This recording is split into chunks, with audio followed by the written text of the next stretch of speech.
Okay, let's start off with this one where we just pump with the legs and swing with the arms. The arms like two ropes hanging from your shoulders. So just relaxing the shoulders, really, getting the shoulders to really pull down.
And then just alternating the arms.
And now just turning.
So the centrifugal, your flesh fleeing the center.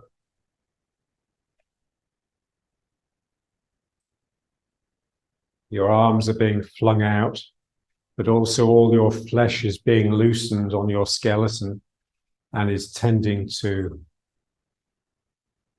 swell away from you.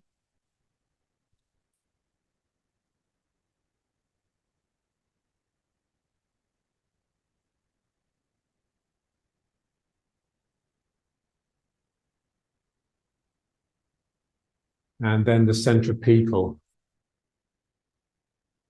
So if you're being flung outwards, then there must be part of you pulling in to hold on to that. Otherwise, your flesh should be coming off.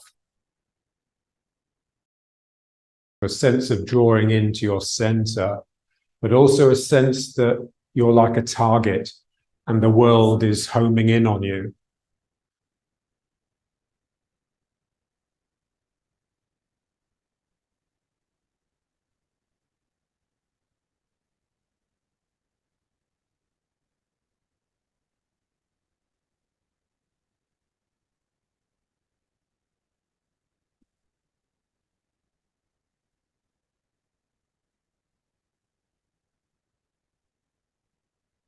So let the head go with the shoulders and just scan the room without trying to attach onto anything with the eyes.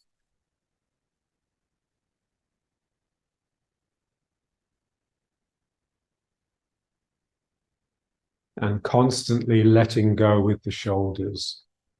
When you think or speak, the shoulders will tend to pull up. So in order to think or speak, you have to get tense. You have to momentarily separate yourself from the world and enter your own world.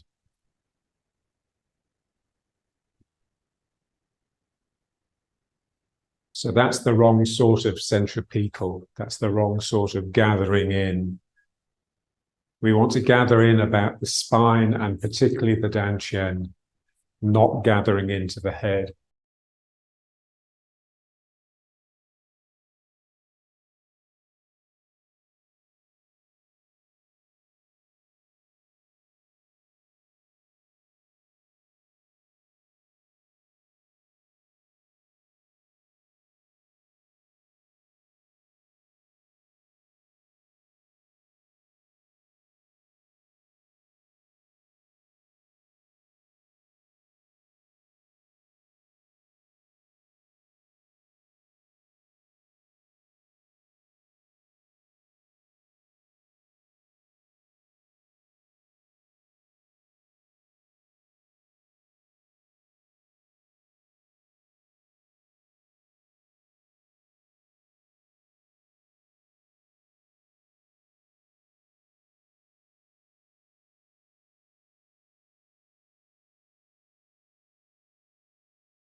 And then slipping into the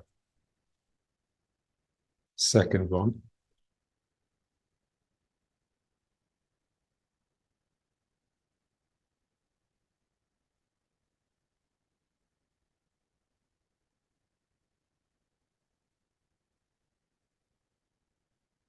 Try and make sure you keep the knee out.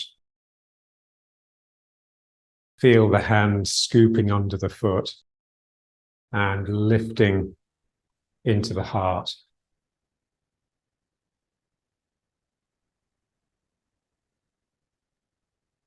Again, relax shoulders.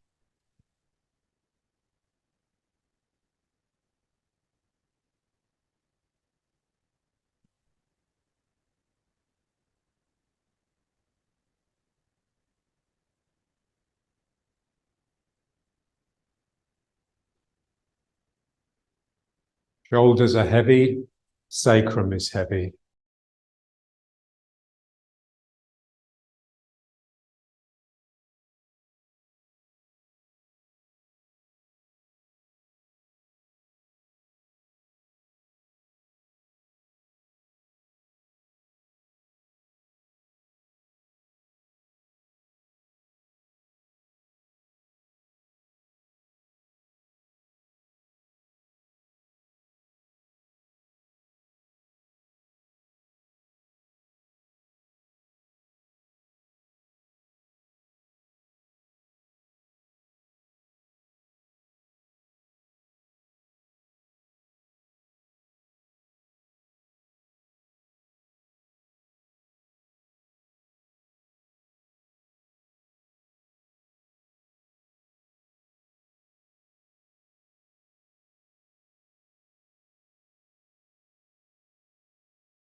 And then the third one.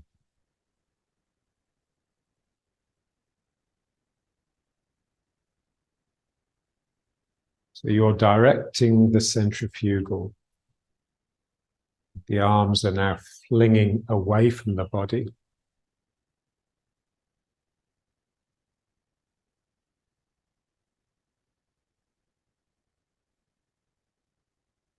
My body is sinking back, but my energy is releasing forwards out of the front hand.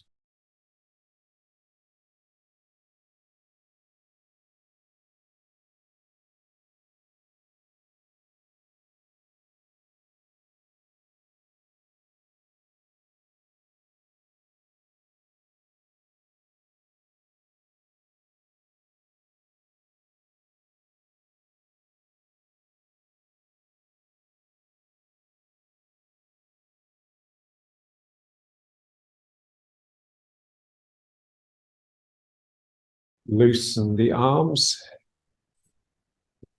All the joints are loose, shoulders, elbows, wrists, and all the joints in the hand as well.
And now let's try the circling one.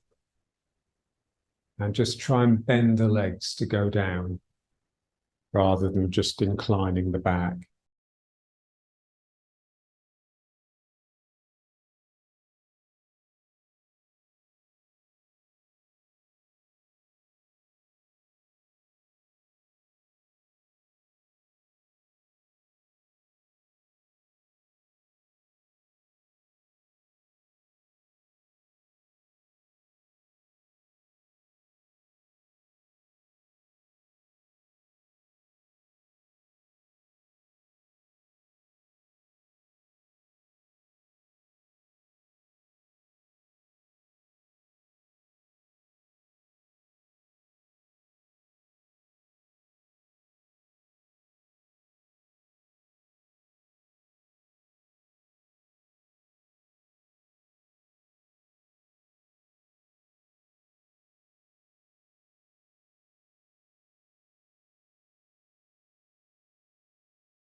Keep both knees out as you go down.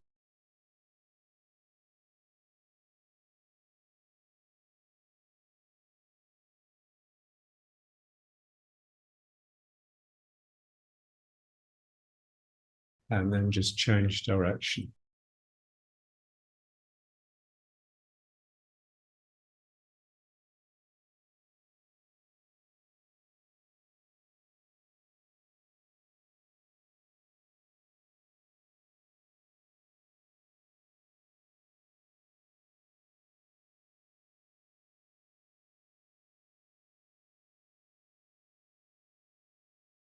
We want the feeling that the legs don't just allow me down, they take me down.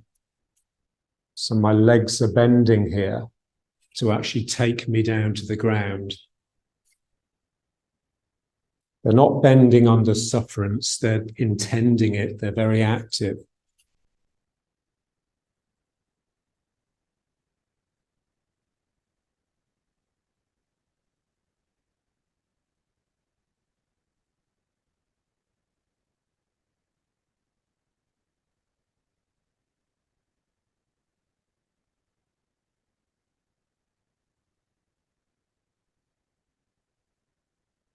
Would like to feel the hamstrings.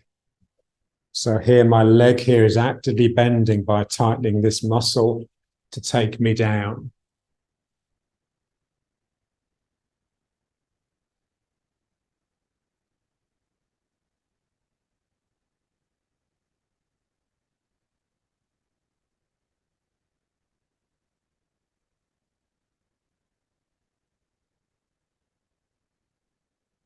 And then just wind it down.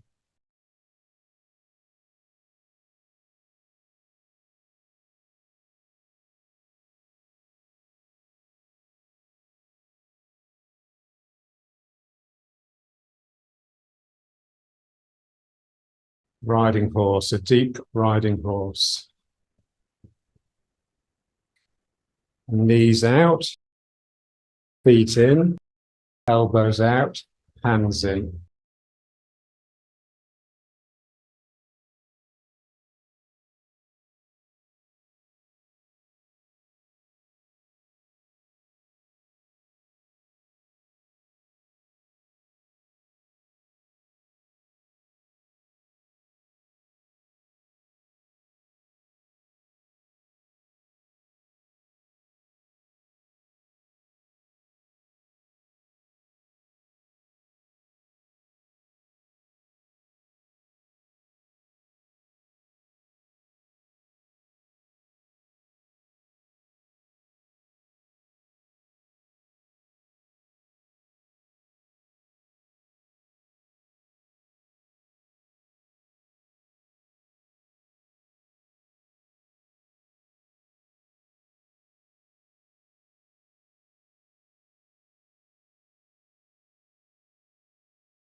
Let's try the heart qigong.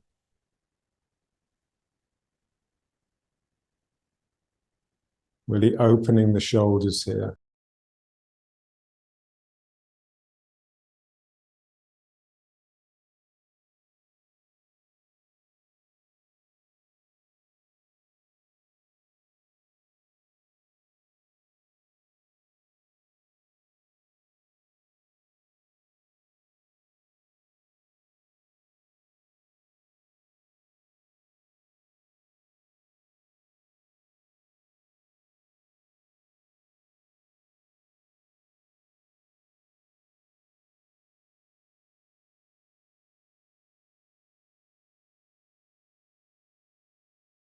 Everything that we do is very simple. So it doesn't take long to set it up.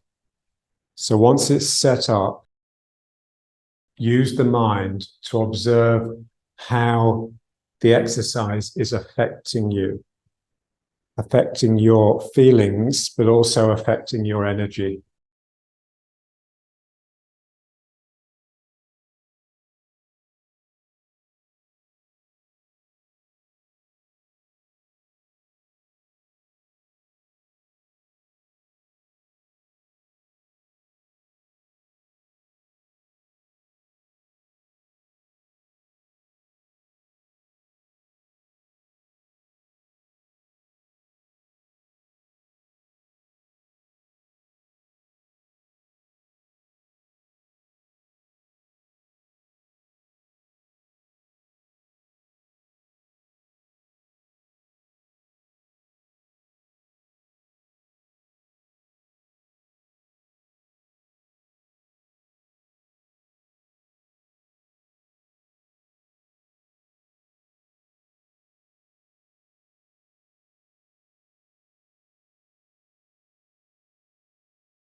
Openness. We're trying to just get more open. And that will always be marked by difficulty and something you don't want, undesirable. This is why it takes so long in Tai Chi. Progress is so slow, because we resist it like hell, because we're so used to a world of ease and comfort and pleasure. So here I'm being opened up more than I really can manage. And I just have to remain calm and still in the center of that awfulness.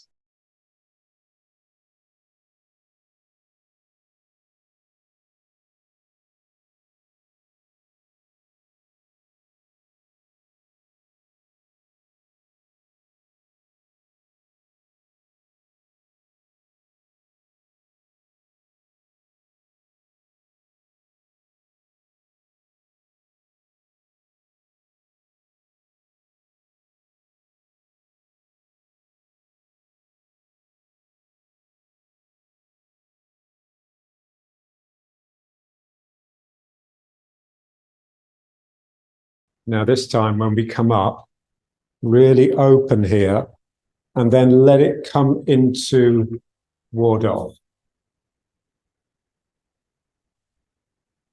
This is the feeling of ward off. It's almost unbearably open here. And what's keeping your sanity really is the closure with the hands.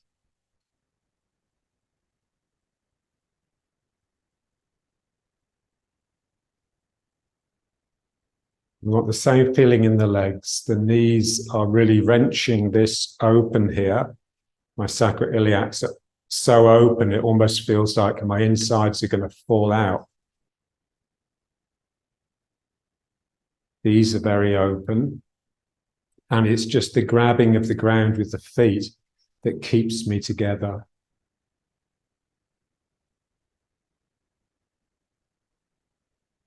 I am containing my own openness.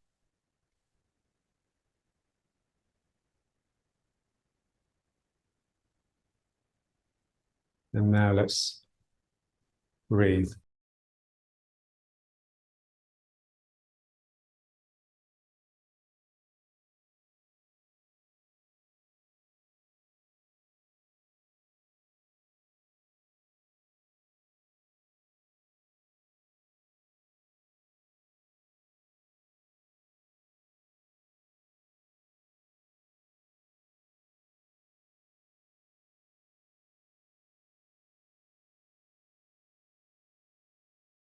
Here the belly is relaxing, and then here the belly is pulling in, tensing. Here the belly is relaxing, the lower back is tensing up, and then here the belly tensing, the lower back relaxing. We want to knit the legs into this machine. So as my back straightens by tensing the lower muscles in the lower back, so these muscles are tensing, and that will bring me up a little bit. This is the masculine. This is the sense of something coming out, something becoming erect. And then this is the feminine. So this is creating an enclosure. So I'm pulling in my belly, but I'm also pulling with these muscles here, my hamstrings. That's what's difficult. And that will pull me down a little bit. And then here, this is the back and the quadriceps straightening me up. And then this is the belly and the hamstrings pulling the hands in and pulling me down towards the ground.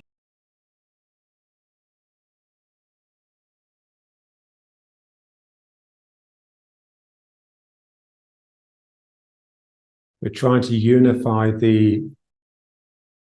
especially the belly and the hamstring muscles. So they both work together.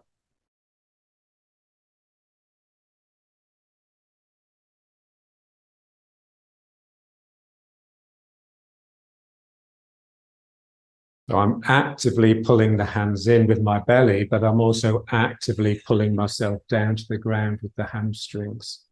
I'm not just allowing the body to descend by gradually reducing the tension in my quads. I'm actively tensing the hamstrings.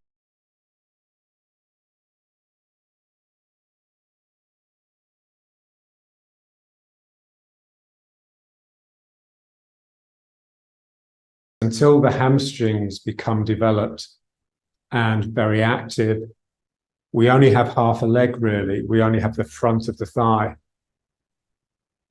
And so we can't use the muscles as a unified ring muscle, which is what we'd like. So here I'm pulling down, and then here I'm pushing up.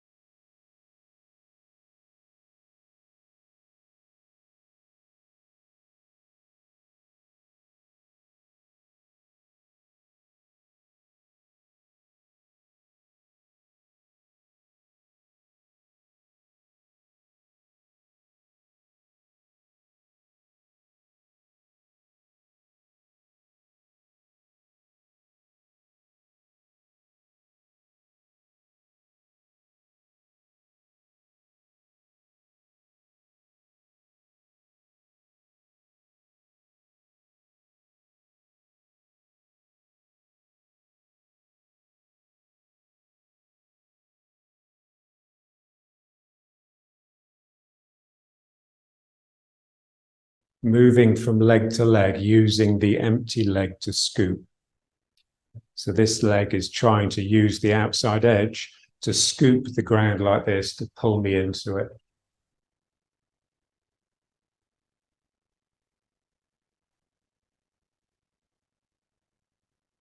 So feel the arm, a real sense that something is coming up and over in order to make real space in the armpit.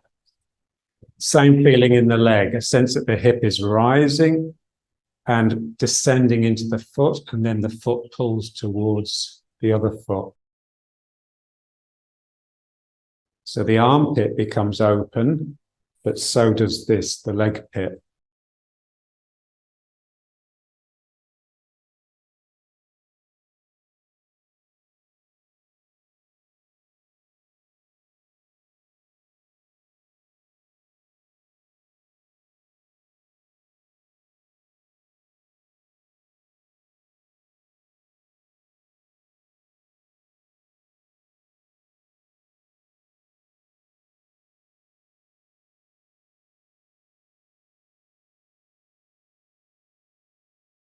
It's a bit like taking food into your mouth. The mouth has to open wide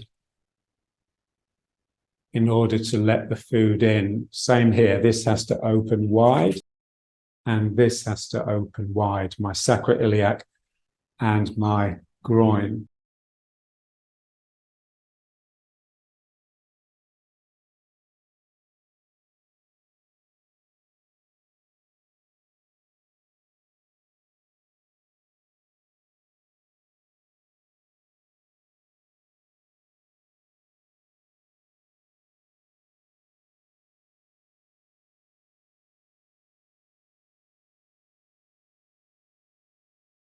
Don't move the body until it's all opened up, and then just let the body flow into the openness that you've created.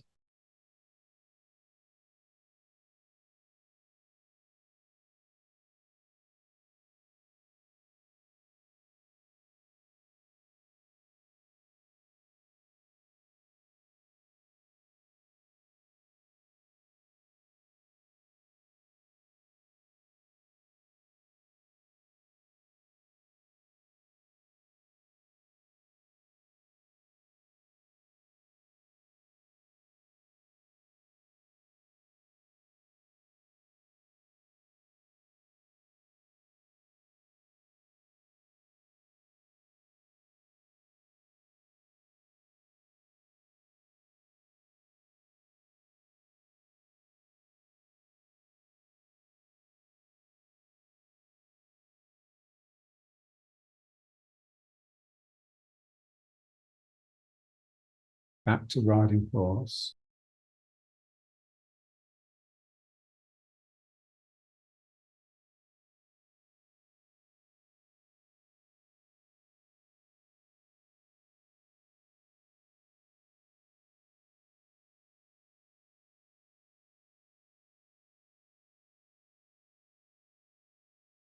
Earthing.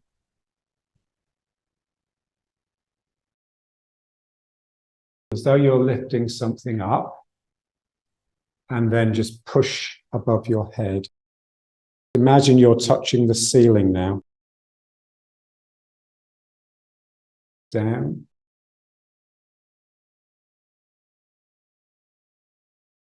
You don't need to touch the ground, but imagine you are if you're not.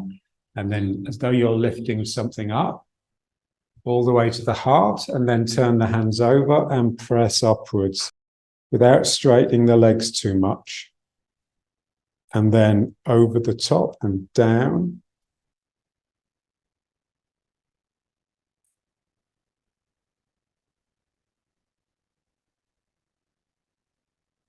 Lifting up to the heart, and then turning the hands over, still palms facing up, but from the other side. And then over the top, pulling down, and all the way down.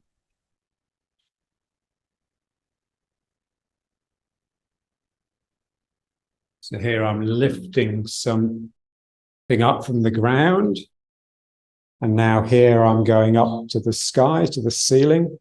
And then I pull something down from there.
Turning the hands over and pressing up to the ceiling.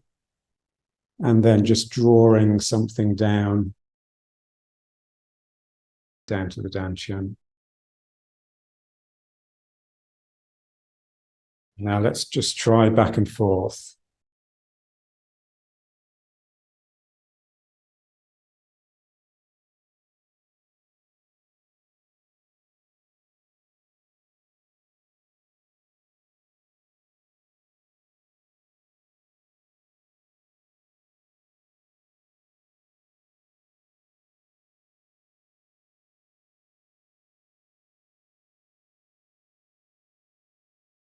Using this exercise to make sure that the hamstrings are kicking in. So I try to really straighten the leg. What you'll find is that the muscles one side of the joint will really stretch tense when the muscles the other side really bunch up. So I'm tightening this muscle here to really straighten this leg as much as I can, just to get the hamstring tight. And then when the hamstring is tight, it's very easy then to just kick it in order to make it bend. And the same here, I tighten this muscle here. My hamstring becomes tight because it's being stretched by the contraction here. And then I can just use that and kick it in.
And then the other side. And just make sure the front outside edge is forwards, so the toes pointing in a little bit.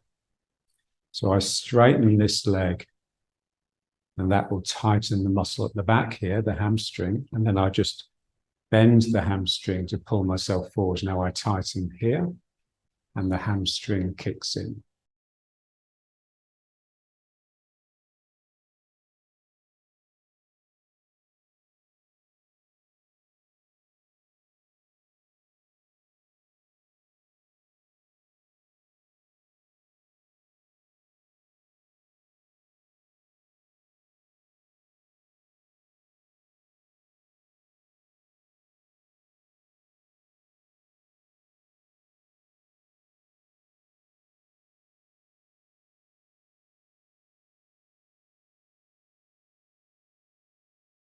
So this is difficult.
So Castaneda says that the hamstrings harbor your personal history.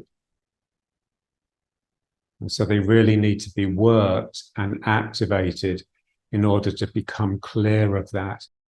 But there's also a sense that they contain like a phylogenetic history, like the history of your species going all the way back to when you were just a simple worm living in the mud in the bottom of the ocean. So if you think of worms or like a leech, you know, things that have what they call a hydrostatic skeleton. So they don't have a hard skeleton. The skeleton is produced by a pressure of water. So water is, you can't compress it. It's always going to remain the same volume. So if you think you have a cylinder that contains water, so it's a set volume, it's a constant volume. Now think of that cylinder having long muscles down it that can contract, and also having circumferential muscles around it that can, like a ring muscle that can pull like that. When the longitudinal muscles contract, the cylinder will flatten out and eventually just become a disc. The volume is the same, so it will get wider, but it will also flatten. Now, when the circumferential muscles contract in turn, so peristaltically, then you get a lengthening, like a ripple going up the tube, which will make it longer. And so, especially with the hamstrings, there's a sense that not only can it contract and bunch up into something that's smaller, it can also squeeze and extend.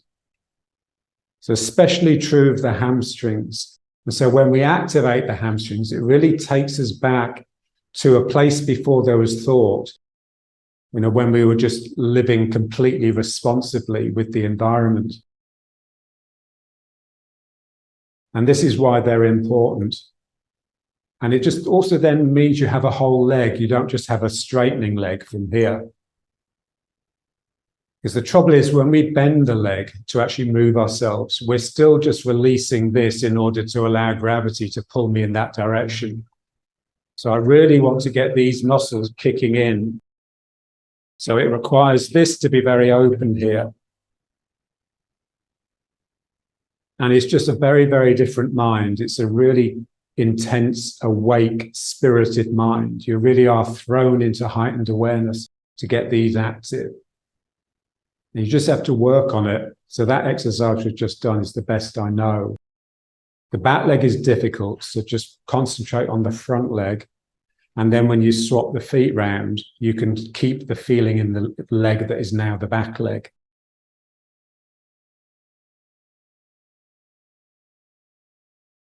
It's like the spirit of contention.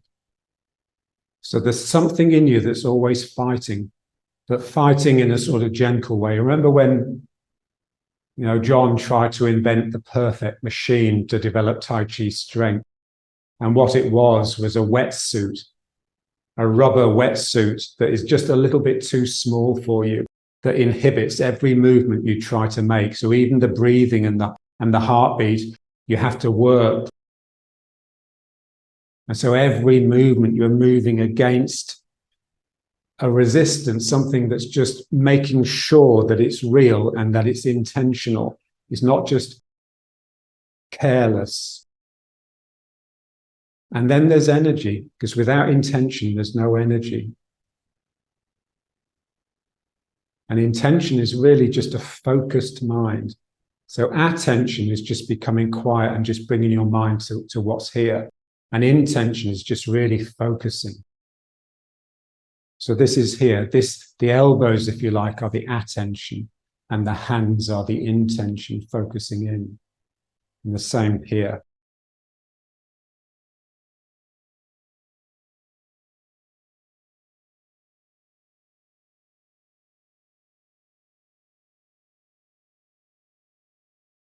Let's try a bit of the form.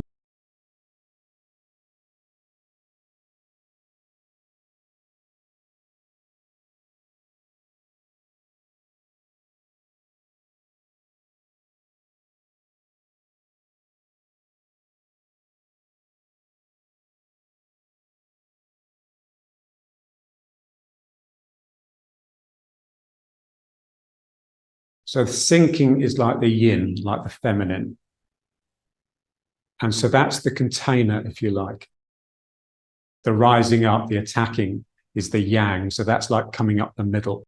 So when I sink, I want a real feeling that I'm going around the edge. I'm going around a circumference in order to sink. So this is why the energy spirals. It's not just going down a central core. That's the energy that comes up. So as I sink down into this foot, there's a real sense that I'm going around it like this.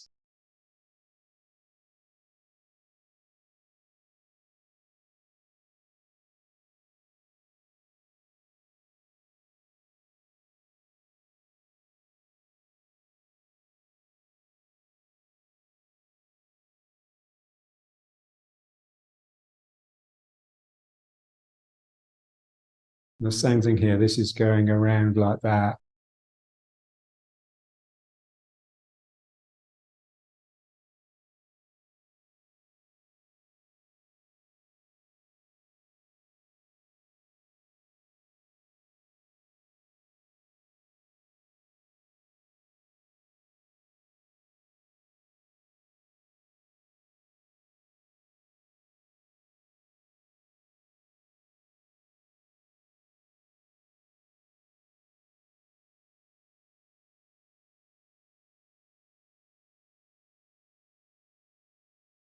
When you activate the hamstring with that exercise, the moving backwards and forwards, then it's always there. It's like the hamstring and the quad are always fighting a little bit.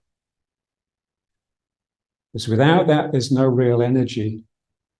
Energy is like contention.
there. So let's try withdraw and push.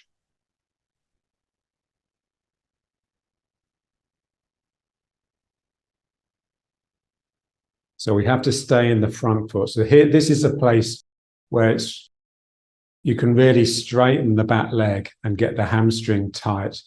So here, because my back leg has to push this hip round. So it's not enough just to twist the shoulders. We want to get it from the hips. So the back leg is really straightening to push my right hip round.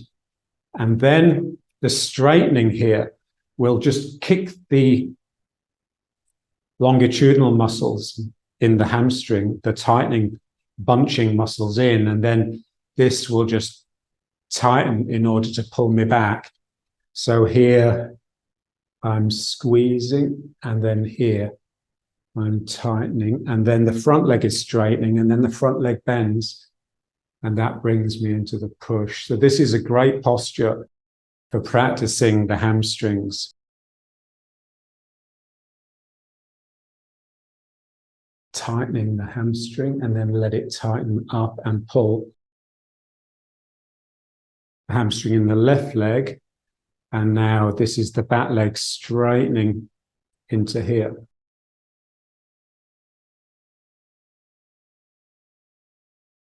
Think of hamstrings. They're either tightening and getting shorter, or they're expanding and getting longer. There's a sense that they can do both. This is this hamstring really straightening and getting longer, and then that hamstring tightens and gets shorter. This hamstring is getting longer, and then that hamstring gets shorter, and now the back hamstring is really lengthening.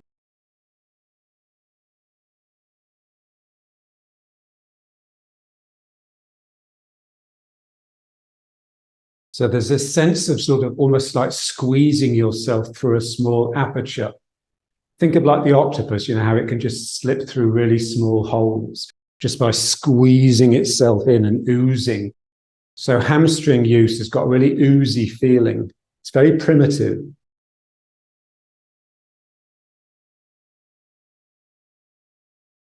Think of the octopus's tentacle just contracting, and then another arm goes out, and then that one contracts, and then this arm comes out.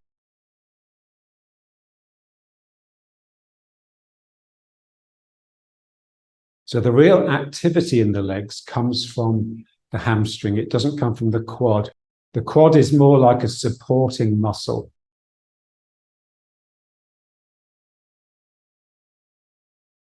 Let's try it this way, and we'll do the next posture, because that brings us back round to the front here.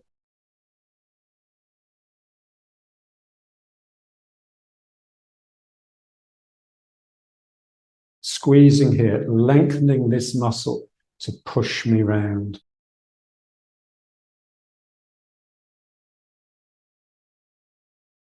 And then tighten this muscle to pull me back, and then this muscle lengthens, and then that one tightens, and then the back hamstring lengthens. And now the next posture, so crossing hands. So the first thing you do is yield. So imagine someone's punching with their right hand. Stay in the left foot for a moment. I turn. And then, as now they're coming through here, I then grab their wrist, pull them, and then I push their shoulder here, and they'll go flying in that direction. So it's very, very simple. This is about as basic as Tai Chi ever gets. It's similar to rollback, and it's just called pull and push. The difficulty is getting this foot round sufficient so that when we do this big step, we can do it. You have to make a real conscious effort to pull those left toes round. So I turn, I'm yielding here, and then I start pushing out of this leg, and that brings the energy into the right pull. And then as I come into this leg, that brings the energy into the left hand for the push. Now bring these toes round, and if you can't get them round enough, just let the heels slip out. That's fine.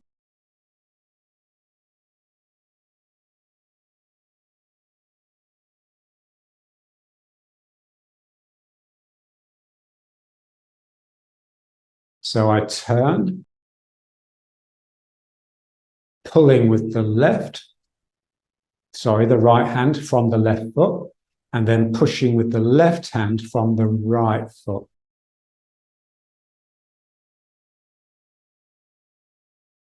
So the right arm feels a lot straighter than the left.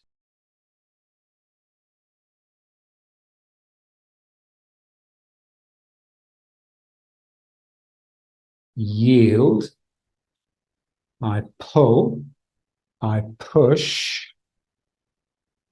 And now I'm going to just open my arms up. So opening the arms up and scooping like a really big scoop.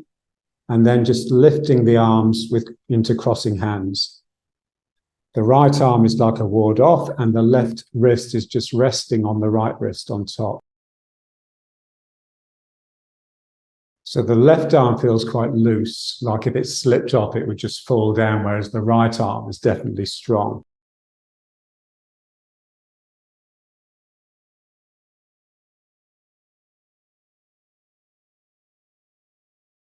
Trying to lengthen the hamstring.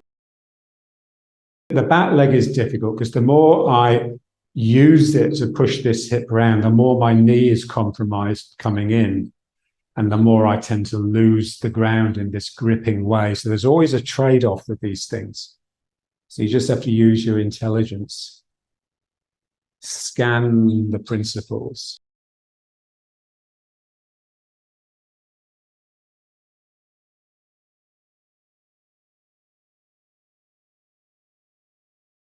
And so here you're really sunk.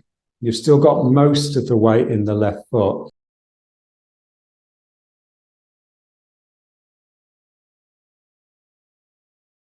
So there's a sense of real containment, like if you just to sort of push it a little bit further, this would fly out. It feels almost like you're going to burst.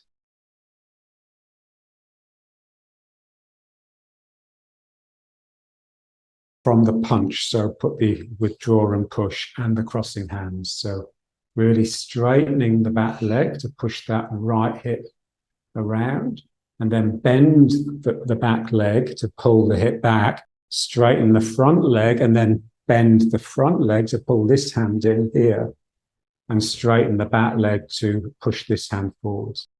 And now here, bending the back leg,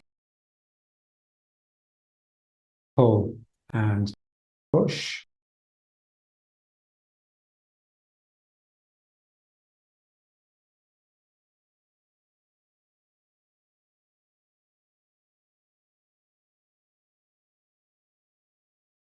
When we learnt it, it had this sort of cross energy feel. So here you can feel the cross energy, obviously. It's from the left foot into the pull, from the right leg into the push. But then the big scoop was like cross energy as well. So I'm in this leg. So this is the active hand. So this scooped. And then as I came into this leg, the other hand scoops. And then they both come together. So let's just try that once.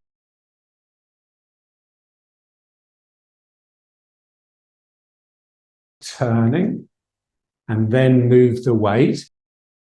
Right hand pulling and the left hand pushing. So I'm now in the right foot. So what I do, I turn this way a little bit. So I just imagine I'm scooping with the left hand. And then I sink into the back leg and scoop with the right hand, and they both come up together.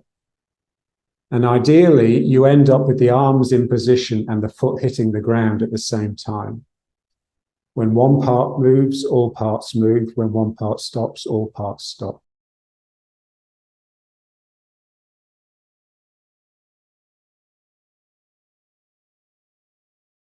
Back to attention.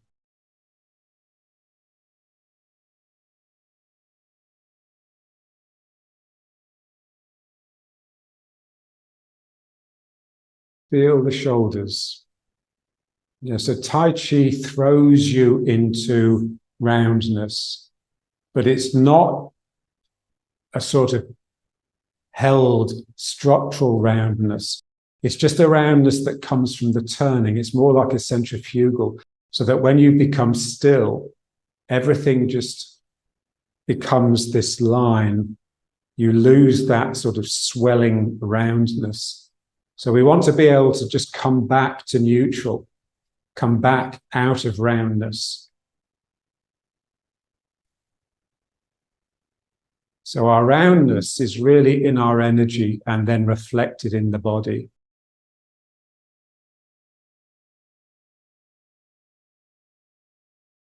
The trouble with a lot of Tai Chi, it tends to get very sort of tense, really.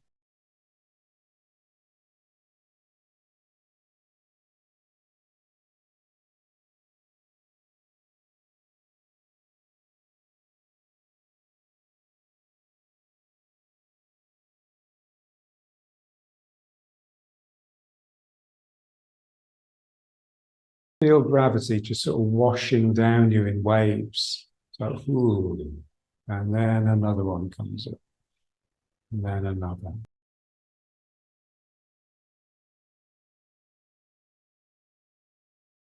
Feel that when you're meditating as well.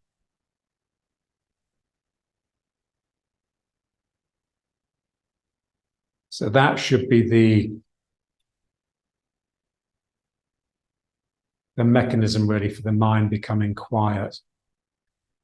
If you try and just quieten your mind and you're just really becoming tense, and it's self-defeating, really.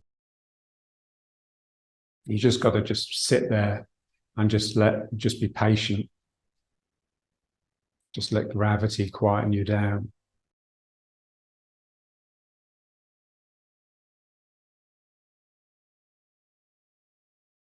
And I always used to think that an hour is like a natural measure, because it was always the time it used to take for my mind to become reasonably quiet. Suddenly it would sort of, the voice would stop and I'd look at the clock and it would be like an hour to the minute. Now, if anything, it takes longer.